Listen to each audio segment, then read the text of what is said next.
এই Rajshahi chamber of commerce ওই রকমই ছিল, বাসার কাজের লোকও এখানকার সদস্য হয়েছে এবং নির্বাচন করেছে যে এই চেম্বার অফ কমার্স নতুন রূপে নিজেদেরকে আবির্ভাব করবে এবং রাজশাহীতে ব্যবসায়ীদের পাশে দাঁড়াবে।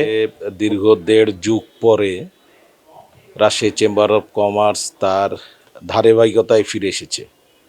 বিগত দিনগুলোতে ফ্যাসিস্ট দ্বারা নিয়ন্ত্রিত বিভিন্নভাবে একটা ঘর থেকে এখানকার সভাপতি, ভাইস চেয়ারম্যান সহ সকল কিছু সিদ্ধান্ত ওখান থেকে আসতো কে ডাইরেক্টর হবে, কাজের ছেলে না কাজের বুয়ার, এইটা ব্যাপার ছিল না।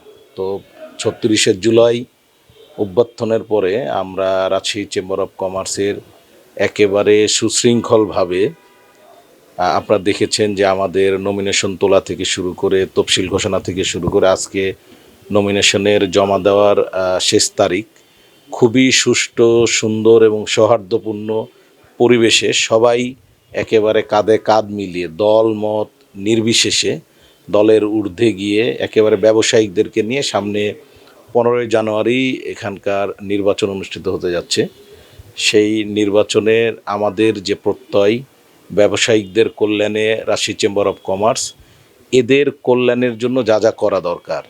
আর রাজশাহী তেমন ইন্ডাস্ট্রিয়ালিস্ট এরিয়া না, আমরা চেষ্টা করব রাজশাহীতে একটা ইপিজেড নিয়ে আসা এবং রাজশাহীকে যে বেকার সংস্থার মানে বেকার যুবক অনেক বেশি, কর্মসংস্থানের জায়গাগুলো কম, সেই জায়গাগুলো আল্লাহ যদি আমাদেরকে নির্বাচিত করায় তার প্রায়োরিটি সবার আগে থাকবে। আপনারা জানেন যে আমরা সম্মিলিত ব্যবসায়ী কল্যাণ পরিষদ, এই প্যানেলে আমি ইঞ্জিনিয়ার শাকিল ডাইরেক্টর পদে প্রতিদ্বন্দ্বী করব এবং আমাদের প্যানেলের সবাই আমরা চেষ্টা করব যে এই চেম্বার অফ কমার্স নতুন রূপে নিজেদেরকে আবির্ভাব করবে এবং রাজশাহীতে ব্যবসায়ীদের পাশে দাঁড়াবে। কোনো রাজনৈতিক এজেন্ডা বাস্তবায়ন হতে এখানে দেব না ইনশাল্লাহ। আপনারা দোয়া করবেন, আপনাদের সহযোগিতায় আমাদের আগামী 15ই জানুয়ারি আমাদের নির্বাচন আছে। সেই নির্বাচন সুষ্ঠু সফলভাবে করার জন্য আপনাদেরও অনেক সহযোগিতা প্রয়োজন, কারণ আপনারা মিডিয়া কর্মী সবার অগ্রাধিকার এটার ব্যাপারে, কারণ নিউজ আপনারা করেন সারা বাংলাদেশে। আপনাদের সহযোগিতা কামনা করছি রাজশাহীবাসীর সহযোগিতা এবং প্রশাসন থেকে সবার সহযোগিতা।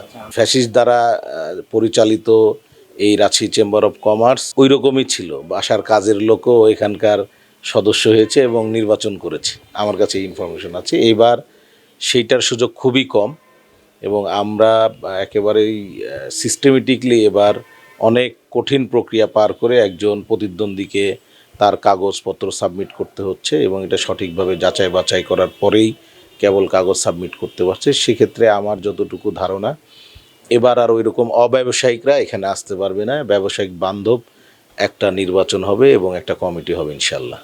আমাদের হলো ডাইরেক্টর পদে টোটাল 21 জন, আর 2 জন হলো ওই ট্রেড থেকে আসে। তো বেসিক্যালি এখানে 19 জন প্রার্থী প্রতিদ্বন্দ্বী করবে ডাইরেক্টর হিসাবে, আর 1 জন হলো প্রেসিডেন্ট, সিনিয়র ভাইস প্রেসিডেন্ট এবং প্রেসিডেন্ট, এটা হলো 3টা পদ।